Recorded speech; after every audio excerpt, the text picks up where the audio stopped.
Assalamualaikum warahmatullahi wabarakatuh.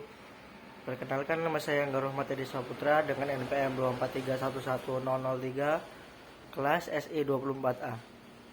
Pada kesempatan kali ini saya akan menjelaskan tentang statistik inferensia. Apa sih statistik inferensia? Nah, statistik inferensia adalah cabang statistika yang digunakan untuk menarik kesimpulan, membuat estimasi, atau mengambil keputusan tentang suatu populasi berdasarkan data yang diperoleh oleh dari sampel. Statistik inferensia bekerja dengan prinsip probabilitas, sehingga kesimpulan yang dihasilkan tidak bersifat pasti, melainkan memiliki tingkat kepercayaan dan resiko kesalahan tertentu. Nah, populasi dan sampel, yaitu populasi adalah seluruh objek atau subjek yang menjadi sasaran peneliti dan memiliki karakteristik tertentu. Sedangkan sampel adalah sebagian dari populasi yang diambil dari untuk mewakili populasi tersebut. Nah, sini tujuannya yaitu menghemat waktu, biaya, tenaga, dan tetap memperoleh kesimpulan yang dapat digeneralisasikan. Sini ada hipotesis penelitian.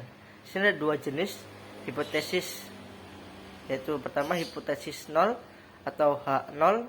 Ini biasanya untuk tidak dapat berpengaruh atau hubungan. Di sini ada hipotesis alternatif atau H1. Sini biasanya ada pengaruh atau hubungan. Sini ada contoh dari pengaruh motivasi belajar terhadap prestasi siswa. Ya, H0 yaitu motivasi belajar tidak berpengaruh terhadap prestasi siswa, dan H1 motivasi belajar berpengaruh terhadap prestasi siswa. Selanjutnya ada uji validitas. Uji validitas digunakan untuk mengetahui apakah butir pertanyaan mampu mengukur apa yang seharusnya diukur. Metode validitas yang sering digunakan yaitu validitas person product moment. Rumusnya yaitu R XY sama dengan N sigma XY sama dengan dalam kurung sigma Y dalam kurung sigma Y dibagi akar N sigma Y kuadrat dalam kurung sigma X kuadrat dalam kurung N sigma Y kuadrat dikurang sigma Y kuadrat. Nah, di sini keterangan dari rumus ini yaitu R XY yaitu koefisien korelasi. Yang X yaitu butir soal, Y skor total, N jumlah responden. Sini ada uji reliabilitas. Apa sih uji reliabilitas? Uji reliabilitas yaitu bertujuan untuk mengetahui konsisten atau kestabilan instrumen penelitian. Yang metode yang sering digunakan yaitu Cronbach's alpha. Sini ada kriterianya yaitu nilai 0,80 sampai 1 itu yaitu reliabilitas baik, dan sedangkan nilai 0,60 sampai 0,79 itu dapat diterima, dan nilai kurang dari 0,60 itu buruk.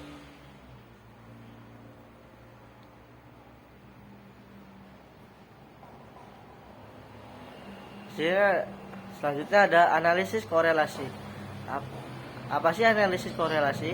Nah, analisis korelasi digunakan untuk mengetahui hubungan antara dua variabel. Nah, di sini ada jenis korelasinya yaitu korelasi Pearson atau data interval atau rasio dan berdistribusi normal. Di sini ada interpretasi nilai R.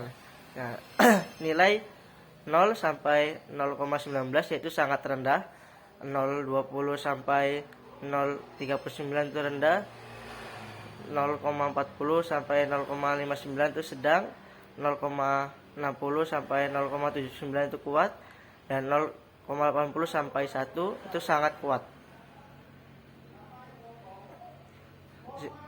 Di sini ada analisis regresi. Nah, analisis regresi digunakan untuk memprediksi nilai variabel terikat berdasarkan variabel bebas yaitu X. Ini persamaan regresi linear sederhana yaitu Y sama dengan A plus B X. Nah, di sini keterangan dari contoh tersebut yaitu Y untuk variabel terikat, X variabel bebas, A konstanta atau nilai Y saat X sama dengan 0. Yang B yaitu koefisien regresi.